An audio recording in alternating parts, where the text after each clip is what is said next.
all your time trying to get revenge and curse somebody back.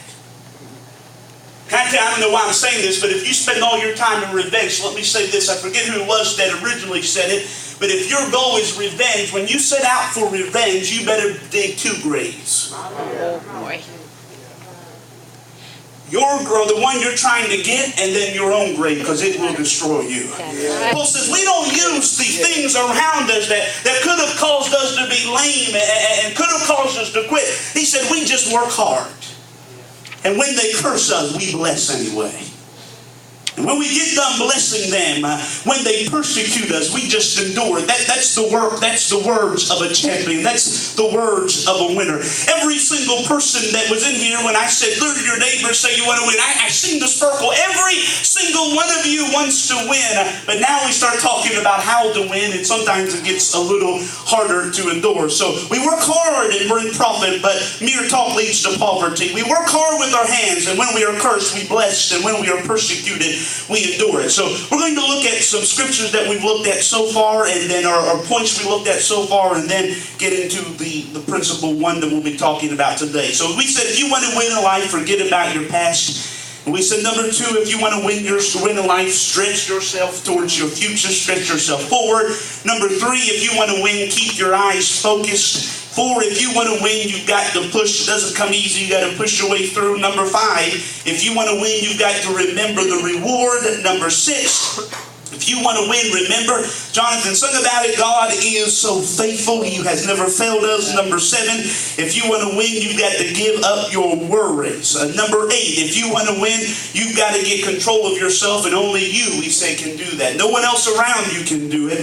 Only you can control yourself, and truly, with God's help, only you and God control your destiny. And then we started to do number 9, and we only got halfway through it, or not even halfway through it. Number 9, we said that we got to be so careful.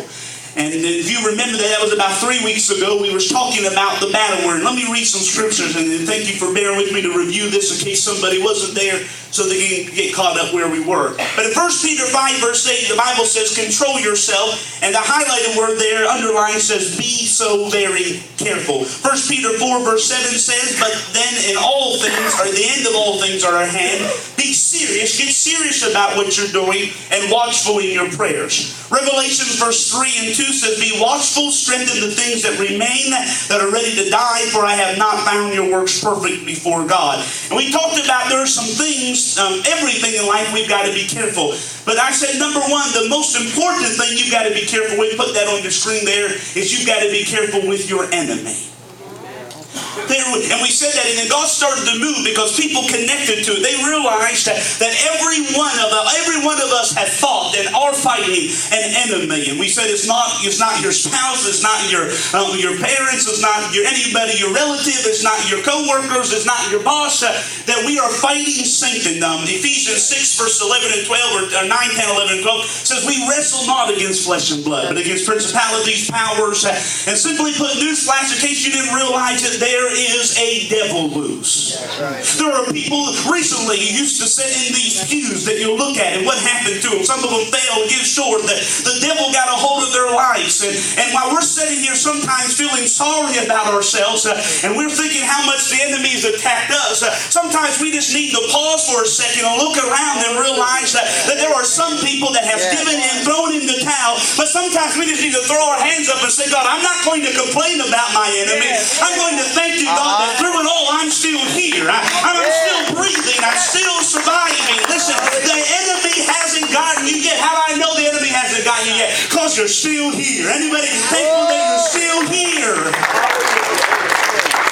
But there is a devil that is loose, that is mad, that is angry. He's going about like a roaring lion, looking for those who he can devour. Newsflash for you, Satan, you can't devour me. Hallelujah. Hallelujah. But he's mad, and we've got to be so careful. We get so flippant about things. We get so comfortable in our own skin. When you get comfortable in your own skin, sometimes you'll make mistakes, and mistakes will breed. Paul said, be careful how you stand, because the moment you think you're standing well, he said you'll fall. We are in a constant battle. I'm not trying to depress you or discourage you. I'm just telling you the facts that until the Lord comes, we are in a battle. We said to be careful with the enemy that you're facing, the enemy of your soul. And that's where we stopped, and God moved. I think we had 7 people say